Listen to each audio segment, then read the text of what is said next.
Hello అందరికీ నమస్కారం. నేను మీ నందిత డైటీషియన్. ఈరోజు మనం ఒక కొత్త టాపిక్ గురించి తెలుసుకుందాం. మనం ఇప్పుడు క్యాన్సర్ గురించి డిస్కస్ చేసుకుందాం. ఇప్పుడు మనకి ఏంటంటే ఈ జనరేషన్లో క్యాన్సర్ కేసెస్ ఎక్కువ అవుతున్నాయి అండ్ వరల్డ్ వైడ్ ఎక్కువ డెత్ కేసెస్ అయితే క్యాన్సర్ వల్లనే అవుతున్నాయి. According to world health organisation by 2050 year కల్లా 77% ఆఫ్ ద పాపులేషన్ మనకి ఎక్కువగా క్యాన్సర్తో ఎఫెక్ట్ అయ్యే ఛాన్సెస్ ఉన్నాయని చెప్పి రిపోర్ట్ అయితే చెప్తుంది. సో ఇప్పుడు ఈ క్యాన్సర్ కేసెస్ ఎక్కువ అవడానికి గల కారణాలు ఏంటి, సో దీంట్లో మన ఫుడ్ రోల్ ఏంటి, మనం తీసుకునే ఫుడ్ ఇంపాక్ట్ ఎలా ఉంటుంది క్యాన్సర్ మీద కూడా తెలుసుకుందాం. సో ఈ జనరేషన్లో క్యాన్సర్ కేసెస్ ఎక్కువ రావడానికి గల కారణం మెయిన్ ఏంటంటే environmental changes. So and free radicals ఎక్కువ అవ్వడం, మన బాడీలో ఇమ్యూనిటీ అనేది తగ్గిపోవడం, దీంతోపాటు లైఫ్ స్టైల్ చేంజెస్. ఎక్కువగా ఈ క్యాన్సర్ అనేది ఎక్కువగా ఎవరికి వస్తుందంటే ఎవరైతే ఎక్కువగా మామూలుగా అయితే cancer above age of 50 years దాటిన తర్వాత 6% ఎక్కువగా women and men above age 50 years దాటిన వాళ్ళు ఎక్కువగా వచ్చే ఛాన్సెస్ ఉన్నాయి. ఎక్కువగా బ్రెస్ట్ క్యాన్సర్ కానివ్వండి, ప్రోస్టేట్ క్యాన్సరు, ఇలాంటి క్యాన్సర్స్ అనేటివి ఎక్కువగా అబోవ్ ఏజ్ ఆఫ్ 50 ఇయర్స్ వాళ్ళకి వస్తున్నాయి. అండ్ యంగర్ జనరేషన్ వాళ్ళకి కూడా ఎక్కువగా ఇప్పుడు యంగ్ ఏజ్తో లిమిట్ లేకుండా ఇప్పుడు యంగర్ జనరేషన్ వాళ్ళకి కూడా యంగ్ పీపుల్ కూడా చాలామంది ఎక్కువగా క్యాన్సర్తో సఫర్ అవుతున్నారు.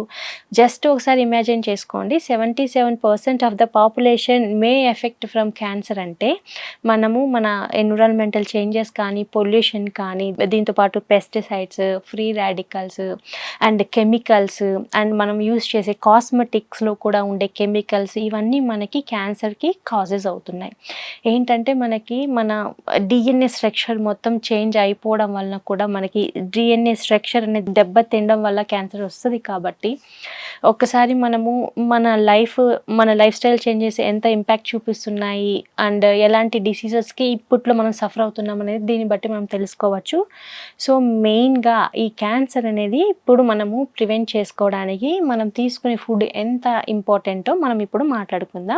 సో మనం తీసుకునే ఫుడ్లో ఎక్కువగా ఇమ్యూనిటీ రిచ్ ఫుడ్స్ అనేటివి ఉండాలి. ఇమ్యూనిటీ రిచ్ ఫుడ్స్ అంటే మనం తీసుకున్న దాంట్లో ఫ్రూట్స్ ఉండొచ్చు, వెజిటేబుల్స్ ఉండొచ్చు. And according to world health organisation base చేసుకుని ఏంటంటే వాళ్ళు ఇచ్చిన స్టేట్మెంట్ ప్రకారం మనము ఫ్రూట్ అండ్ వెజిటేబుల్స్ ఎక్కువగా కన్జ్యూమ్ చేయడం వలన 50% ఛాన్సెస్ తగ్గుతాయి క్యాన్సర్ రాకుండా మనం ప్రివెంట్ చేసుకోవచ్చు. ఇది మనకి ప్రూవ్ అయింది. సో మనం తీసుకునే ఆ ఫుడ్లో ఎక్కువగా ఫ్రూట్స్ అండ్ వెజిటేబుల్స్ అనేటివి ఎక్కువగా ఉండాలి. ఈ ఫ్రూట్స్ అండ్ వెజిటేబుల్స్ ఎక్కువగా కన్జ్యూమ్ చేయడం వలన మనకు కావాల్సిన వైటమిన్స్ అండ్ మినరల్స్ అనేటివి మన బాడీకి కావాల్సినంత వరకు వస్తాయి. కాబట్టి ఇవి ఫ్రీ రాడికల్స్ అంటే ఏంటంటే మనకు ఎక్కువగా పొల్యూషన్ కానివ్వండి, పెస్టిసైడ్స్, ఇవన్నీ మన ఫ్రీ రాడికల్స్గా ఫామ్ అవుతాయి అన్నమాట. ఈ ఫ్రీ రాడికల్స్ని మన బాడీలో ఫైట్ చేయడానికి మనకి ఇమ్యూనిటీ అనేది ఇంపార్టెంట్. ఈ ఇమ్యూనిటీ అనేది ఎలా బిల్డ్ అవుతుందంటే మనం తీసుకునే ఫుడ్లో ఎక్కువగా ఇమ్యూనిటీ రిచ్ ఫుడ్స్ అంటే నేను ఆల్రెడీ చెప్పినట్టు ఫ్రూట్స్తో పాటు vegetables, balanced diet and regular exercise, ఇవన్నీ మనము మన డైలీ రొటీన్లో యాడ్ చేసుకోవడం వలన మనకి ఇమ్యూనిటీ అనేది నేచురల్గా బూస్ట్ అవుతుంది. ఇమ్యూనిటీ బూస్ట్ అయినప్పుడు మన బాడీ ఆటోమేటిక్గా ఫ్రీ రాడికల్స్ని ఫైట్ చేసి క్యాన్సర్ కాజింగ్ కెమికల్స్ కానీ ఏజెంట్స్ని కానీ నేచురల్గా డిక్రీజ్ చేస్తుంది అనమాట. సో ఇప్పుడు ప్రోస్టేట్ క్యాన్సర్స్ ఎక్కువ అవుతున్నాయి, బ్రెస్ట్ క్యాన్సర్స్ ఎక్కువ అవుతున్నాయి, దీంతోపాటు ఇంటెస్టైన్ క్యాన్సర్స్ ఎక్కువ అవుతున్నాయి. అండ్ లేడీస్కి అయితే, ఉమెన్కి అయితే 40 ఇయర్స్ వచ్చే వరకు గైనిక్ రిలేటెడ్ క్యాన్సర్స్ కూడా ఎక్కువ అవుతున్నాయి. ఆ గైనిక్ రిలేటెడ్ క్యాన్సర్స్ని మనం కంట్రోల్ చేయడానికి కూడా 6 months to 1 year ఒకసారి డెఫినెట్లీ అనేది మనం వ్యాక్సిన్ కానీ దాంతోపాటు చెకప్ అనేది ఇంపార్టెంట్. ఎందుకంటే ప్రాపర్ హైజీన్ లేకపోవడం వలన మనకి ఇప్పుడు ఉమెన్కి కూడా ఎక్కువ క్యాన్సర్ అనేది పెరుగుతుంది. కాబట్టి doctor checkup and vaccines is mandatory. అదే చిన్నప్పటి నుంచి కూడా మనము పిల్లలకి పెట్టే ఫుడ్ నుంచి మనం తీసుకునే ఫుడ్ వరకు మోడిఫికేషన్ చేసుకోవడం వలన, హెల్దీ హ్యాబిట్స్ని అడాప్ట్ చేసుకోవడం వలన మనము 90% అంటే 50 to 60% నేచురల్గా మనం క్యాన్సర్ రిలేటెడ్ సెల్స్ అనేది డిక్రీజ్ చేయొచ్చు, క్యాన్సర్ని డిక్రీజ్ చేయొచ్చు. మనకి ఇంకా క్యాన్సర్ రావడానికి రీజనల్ ఏంటంటే ఎన్విరాన్మెంటల్ పొల్యూషన్తో పాటు అండ్ సోల్ పొల్యూషన్ అవుతుంది. మనం తీసుకునే ఫుడ్లో కూడా పెస్టిసైడ్స్ ఎక్కువ యూస్ చేస్తున్నారు. దీనివల్ల కూడా సరే మనకి ఆ పెస్టిసైడ్స్ యూస్ చేయడం వల్ల కూడా మనకి చాలా అంటే చాలా డేంజరు. పెస్టిసైడ్ యూస్ చేయడం వల్ల కూడా క్యాన్సర్ వచ్చే ఛాన్సెస్ ఉన్నాయి. కాబట్టి ఫ్రూట్స్ అండ్ వెజిటేబుల్స్ మనం కన్జ్యూమ్ చేసేటప్పుడు ఆర్గానిక్ ఫామ్లో తినడం మంచిది. ఆర్గానిక్ అంటే ఇప్పుడు మనకి మార్కెట్లో దొరికే ఆర్గానిక్ ఫుడ్ కన్నా మనకున్న చిన్న ప్లేస్లోనే, అది బాల్కనీ కావచ్చు, ఎక్కడైనా కావచ్చు, విలేజెస్లో అయితే మనకి మంచి ప్లేస్ ఉంటుంది, లేకపోతే ఓన్ హోమ్ ఉంటే మనకి బాల్కనీ యూటిలైజ్ చేసుకోవచ్చు. మన ఫ్యామిలీ వరకు మనము అట్లీస్ట్ వెజిటేబుల్స్ మనము గ్రో చేసుకోవడం వలన మనకి 90% అనేటివి డిసీజ్ రాకుండా ప్రివెంట్ చేసుకోవచ్చు. ఎందుకంటే మనకి ఆర్గానిక్ ఫుడ్స్ కూడా ఎక్కడ పండుతాయో మనకు తెలియదు. ఎందుకంటే సిటీ అవుట్కట్స్లో, ఫర్ ఎగ్జాంపుల్ మనం హైదరాబాద్ నుంచి డిస్కస్ చేస్తే సిటీ అవుట్కట్స్ నుంచి మనకి చాలా వరకు ఆర్గానిక్ ఫుడ్ వస్తుంది. బట్ సిటీ అవుట్కట్స్లో మనకి ఆ సోల్ ఎలా ఉంది, కెమికల్ కంపోజిషన్ ఎలా ఉంది, అండ్ మనము అది గ్రో చేయడానికి వాటర్ ఎక్కడి నుంచి వస్తుంది. ఇప్పుడు మనకి మన నేల కూడా పొల్యూట్ అయినప్పుడు వచ్చే వాటర్ కూడా పొల్యూట్ అవుతుంది. అండ్ ఆ పొల్యూటన్లో హెవీ మెటల్స్ ఉండడం వల్ల కూడా అది మనం ఆర్గానిక్ ఫుడ్ అని చెప్పలేం.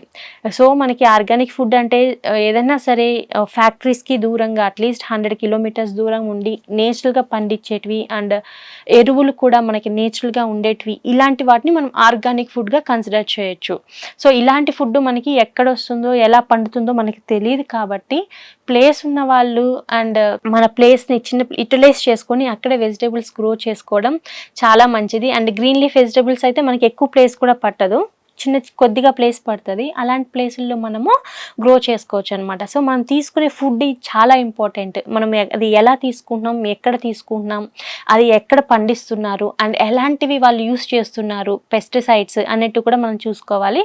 అండ్ జిఎంఓ అంటారు, జీన్ మోడిఫైడ్ అనేసి, జిఎంఓ ఫ్రీ అనే ఫుడ్ కూడా మనం చూస్తాం అనమాట. కొన్ని సప్లిమెంట్స్ చూస్తే, కొన్ని ఫుడ్ ఐటమ్స్ చూస్తే జిఎంఓ ఫ్రీ అని కూడా మెన్షన్ చేస్తుంటారు. అసలు జిఎంఓ అంటే ఏంటి? జీన్ మోడిఫికేషన్ అంటే మనకి నాటు ఫుడ్ అంటాం కదా, నాటు కూరగాయలు అని చెప్పి లోకల్లో పండిస్తాం కదా, అలా హైబ్రిడ్ కాకుండా, అంటే జీన్ మోడిఫైడ్ కాకుండా మనకి నేచురల్గా పండించేటివే జిఎంఓ ఫ్రీ. అలాంటివి మనం ఎక్కువ కన్జ్యూమ్ చేయాలి. And regular exercise important. Exercise చేస్తే మనకి బాడీలో స్ట్రెస్ ఆటోమేటిక్గా తగ్గుతుంది. కాబట్టి ఆక్సిడేటివ్ స్ట్రెస్ అనేది నేచురల్గా మనం తగ్గించవచ్చు. అండ్ ఇది మన సెల్స్ మీద తక్కువ ఇంపాక్ట్ చూపిస్తుంది. కాబట్టి మనము 50% వరకు క్యాన్సర్స్ రాకుండా ప్రివెంట్ చేసుకోవచ్చు. అండ్ దీంతో పాటు ఆల్రెడీ చెప్పినట్టు ఆర్గానిక్ ఫుడ్ తీసుకోవాలి. అండ్ ఎయిర్ పొల్యూషన్ వల్ల కూడా 18% వరకు మనకి 18 to 20% వరకు లంగ్ క్యాన్సర్స్ వస్తున్నాయి. ఎందుకంటే air pollution. So air pollution రాకుండా ప్రివెంట్ చేయడం ఒకరి హ్యాండ్లో ఉండదు. కాబట్టి ఇలాంటివి మనకి లంగ్ రిలేటెడ్ ఇష్యూస్ రాకుండా ఉండడానికి, లంగ్ రిలేటెడ్ క్యాన్సర్స్ రాకుండా ఉండడానికి, లంగ్ ఫంక్షన్ కరెక్ట్గా ఉండడానికి డెఫినెట్లీ కనీసం daily 10 to 15 minutes pranayama and meditation అనేది ప్రాక్టీస్ చేయాలి. ప్రాణాయామ మెడిటేషన్ చేయడం వలన మన లంగ్ కెపాసిటీ ఇంప్రూవ్ అవుతుంది, లంగ్ ఫంక్షన్ ఇంప్రూవ్ అవుతుంది. కాబట్టి ఇది కూడా మనకి లంగ్ రిలేటెడ్ క్యాన్సర్స్ రాకుండా ప్రివెంట్ చేస్తుంది. కాబట్టి మోడిఫికేషన్ ఇంపార్టెంట్. అండ్ ఎక్కువగా ఒబేస్, మనం ఉన్న వెయిట్ కన్నా ఎక్కువ ఎక్సెస్ వెయిట్ ఉండడం వలన, ఒబేస్గా ఉండడం వలన కూడా మనకి క్యాన్సర్ వచ్చే ఛాన్సెస్ ఉంటాయి. ఎందుకంటే కార్బోహైడ్రేట్ మెటబాలిజం అనేది దెబ్బతింటది. కాబట్టి ఒబేస్గా ఉంటాయి. మనం వెయిట్ మనం కంట్రోల్ చేసుకోవాలి. సో మనకి ఇప్పట్లో క్యాన్సర్ అనేది ఎక్కువ రాకుండా మనంతట మనం ప్రివెంట్ చేసుకోవడానికి మనం కన్జ్యూమ్ చేసే వాటర్ ఇంపార్టెంట్, మనం తీసుకునే ఫుడ్ ఇంపార్టెంట్, ఎన్విరాన్మెంటల్ ఫ్యాక్టర్స్ అనేటివి ఇంపార్టెంట్. ఫ్రీ రాడికల్స్ని మన బాడీలో నేచురల్గా మనం కంట్రోల్ చేయడానికి immune rich foods like vegetables, fruits and organic foods, దీంతోపాటు బ్యాలెన్స్డ్ ఫుడ్స్, దీంతోపాటు మిల్లెట్స్ అంటే ఎనీ హోల్ గ్రెయిన్ ఫుడ్స్ అనేటివి మనం రిఫైన్డ్ ఫుడ్ కన్నా హోల్ గ్రెయిన్స్ ఎక్కువ తీసుకోవాలి. రిఫైన్డ్ ఫుడ్ తీసుకుంటే ఎక్కువగా కొలాన్ క్యాన్సర్స్ వచ్చే ఛాన్సెస్ ఉంటాయి. ఎందుకంటే రిఫైన్డ్ ఫుడ్లో ఫైబర్ చాలా తక్కువగా ఉంటుంది. దీనివల్ల మన ఇంటెస్టైన్ అనేది దెబ్బతింటుంది, మన జీర్ణ వ్యవస్థ అనేది దెబ్బతింటుంది. కాబట్టి మనం తీసుకునే ఫుడ్లో హోల్ గ్రెయిన్స్ అంటే ఫైబర్, పీచు ఎక్కువగా ఉండే పదార్థాలు అనేటివి ఎక్కువగా తీసుకోవాలి. ఇలాంటి ఫుడ్స్ ఎక్కువగా తీసుకోవడం వలన మనకి క్యాన్సర్ రాకుండా మనం ప్రివెంట్ చేసుకోవచ్చు. అండ్ 50-60% వరకు మనం తగ్గించుకోవచ్చు. దీంతోపాటు జీన్స్, ఎవరైతే మన పేరెంట్స్కి ఉంటుందో ఆ జీన్స్ ఉన్న వాళ్ళకి క్యాన్సర్ ఎక్కువగా వచ్చే ఛాన్సెస్ ఉంటాయి. కాబట్టి అలా థ్రెడ్ ఉన్న వాళ్ళకు కూడా, ఫ్యామిలీ హిస్టరీ ఉన్న వాళ్ళు కూడా ఆ జీన్స్ని మనం కంట్రోల్ చేయలేం. కాబట్టి కానీ food habits, life style changes వల్ల అట్లీస్ట్ మనము కొద్దిగా చేంజ్ చేసుకోవచ్చు, ప్రివెంట్ చేసుకోవచ్చు, చాలా వరకు ప్రివెంట్ చేసుకోవచ్చు. కాబట్టి ఈ క్యాన్సర్ని, ఎనీ టైప్ ఆఫ్ క్యాన్సర్స్ని మనం కంట్రోల్ చేయడానికి మనకి లైఫ్ స్టైల్ ఎంత ఇంపార్టెంటో, వెయిట్ మేనేజ్మెంట్ అంత ఇంపార్టెంట్, మనం తీసుకునే ఫుడ్ క్వాలిటీ అనేది అలా ఇంపార్టెంట్. దీంతో పాటు మనము స్ట్రెస్ని కంట్రోల్ చేయడం ఇంపార్టెంట్. ఇవన్నీ చాలా ఇంపార్టెంట్ అండి. సో ఈ జనరేషన్లో క్యాన్సర్ కేసెస్ ఎక్కువ ఉన్నాయి. అండ్ దీన్ని మనం సీరియస్గానే తీసుకోవాలి. అండ్ మన మీద మనం ఫోకస్ చేయాలి. మనం తీసుకునే ఫుడ్ అనేది కరెక్ట్గా ఉండేటట్టు మనము చేసుకోవాలి. అండ్ దీంతో పాటు ఇప్పుడు మనము క్యాన్సర్ రాకుండా, అంటే క్యాన్సర్ మన సెల్స్ని ఎక్కువగా డ్యామేజ్ చేయకుండా మనకి కొన్ని డ్రింక్స్ కూడా యూజ్ అవుతాయి. ఆ డ్రింక్స్ అయితే ఇప్పుడు మనం మాట్లాడుకున్నాం. ఆ డ్రింక్స్లో ఎక్కువగా మనకి సిన్నమన్ కూడా యూజ్ అవుతుంది. డైలీ సిన్నమన్ వాటర్ తీసుకోవడం వలన 50% వరకు ఏంటంటే సెల్స్ డ్యామేజ్ అనేది, cinnamon is a powerful anti oxidant. So ఈ యాంటీ ఆక్సిడెంట్స్ ఏం చేస్తాయంటే మన సెల్ ఫ్రీ రాడికల్స్ని తగ్గించి సెల్ డ్యామేజ్ని తగ్గిస్తుంది. కాబట్టి సిన్నమన్ వాటర్ తీసుకోవచ్చు. దీంతో పాటు మనము టర్మరిక్ వాటర్ కూడా తీసుకోవచ్చు. టర్మరిక్ వాటర్ ఏంటంటే, టర్మరిక్ వాటర్లో కర్క్యూమిన్ అనే మెయిన్ పవర్ఫుల్ యాంటీ ఆక్సిడెంట్ ఉంటుందండి. ఈ యాంటీ ఆక్సిడెంట్ మనకి ఏం చేస్తుందంటే, మనకు నేచురల్గా ఇమ్యూనిటీని బూస్ట్ చేస్తుంది అండ్ సెల్స్ మీద డ్యామేజ్ని తగ్గిస్తుంది. కాబట్టి కర్క్యూమిన్ తీసుకోవచ్చు. దీంతో పాటు వెయిట్ లాస్కి కూడా బాగా యూజ్ అవుతుంది కర్క్యూమిన్. ఇది నేచురల్గా మన లివర్ని కూడా డీటాక్స్ చేస్తుంది. కాబట్టి డైలీ తీసుకోవచ్చు. కానీ అందరికీ పడదు, కొంతమందికి హీట్ వస్తుంది. కాబట్టి బాడీ టైప్ బట్టి తీసుకోవడం మంచిది. దీంతో పాటు గ్రీన్ టీలో మనకి కావాల్సినంత ఫ్లేవనాయిడ్స్ ఉంటాయి, పవర్ఫుల్ యాంటీ ఆక్సిడెంట్స్ ఉంటాయి. కాబట్టి నార్మల్ కాఫీ, టీ కన్నా గ్రీన్ టీ అలవాటు చేసుకోవడం మంచిది. గ్రీన్ టీ అనేది చాలా మంది తాగలేము అనుకుంటారు. అలాంటి వాళ్ళు ఆర్గానిక్ హనీస్ చాలా టైప్ ఉంటాయి. దాంట్లో ఆర్గానిక్ చూస్ చేసుకోండి. ఆర్గానిక్ హనీ అయితే బెటర్. దట్ నాట్ డయాబెటీస్, మామూలుగా ఒక హెల్దీ పర్సన్ అయితే వేసుకోవచ్చు. డయాబెటిక్ అయితే అవాయిడ్ చేయాలి. అండ్ దీంతోపాటు టమోటో జ్యూస్ కానివ్వండి, టమోటోస్ ఎక్కువగా ఉండాలి. టమోటోలో మనకి లైకోపిన్ అని ఉంటుంది, అది చాలా మంచిది. దీంతోపాటు ఫ్రెష్ వెజిటేబుల్ జ్యూసెస్ కానీ, ఫ్రెష్ వెజిటేబుల్స్ ఎక్కువగా ఉండేటట్టు చూసుకోవాలి.